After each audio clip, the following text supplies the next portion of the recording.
জয় হরিচাঁদ গুরুচাঁদের জয়।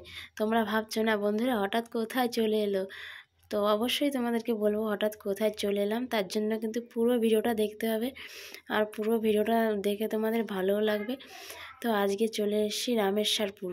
এটা কিন্তু মাঝিগ্রাম ও গাংনাপুরের মাঝখানে রামেশ্বরপুর মন্দির, তো হরিচাঁদ গুরুচাঁদের মন্দির।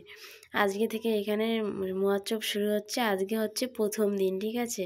তো আজকে হচ্ছে অধিবাস। আজকে এখানে প্রচুর দল উঠছে, মানে অনেক জায়গা থেকে দল উঠছে। আর এই সাইডে আমাদের কিছু চেনা লোকের সাথে দেখা হয়ে গেল, তাদের সাথে একটু গল্প করছিলাম।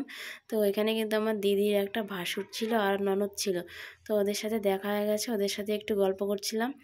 আর এখানে মন্দিরটা দেখো কত সুন্দর করে উপরটা দিয়ে জুনি লাইট দিয়ে সাজিয়ে দিয়েছে। আর নিচে মন্দিরটার নিচে দেখো লোক, এত লোক দাঁড়িয়ে আছে মন্দিরটার সামনে, মানে ঠাকুরটা ঠিকঠাক করে দেখা যাচ্ছে না, হরিচাঁদ গুরুচাঁদকে। আর এদিকটা দেখো কত লোক, এখানে কিন্তু সবই দল এইমাত্র উঠলো, এখনও কিন্তু প্রচুর দল উঠছে। আর এখানের মাঠটা কিন্তু অনেক বড় আছে, যার জন্য কোনো সমস্যা হচ্ছে না, প্রচুর বড় মাঠ। সামনের দিকে তো এত বড় মাঠ আছে, এছাড়াও পিছন দিকেও প্রচুর জায়গা। আর এখানে যেহেতু অনেক দল উঠছে তার জন্যই এত বড় মাঠের হয়তো আয়োজন করা। তো প্রচুর লোকজন আছে, কোনো সমস্যা হচ্ছে না জায়গার। তো খাবারের জায়গা কিন্তু আলাদা করে দেওয়া আছে পিছন দিকটায়, আর এটা হচ্ছে মন্দিরের সামনের দিকটায় দল দাঁড়ানোর জায়গা। তো আর ওইদিকে তো এখনও দল আসছে, সমানে দল এসেই যাচ্ছে। তো চলো তোমাদেরকে একবার দেখিয়ে দিই।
তারপর আমরা চলে এসেছিলাম প্রসাদ গ্রহণ করতে।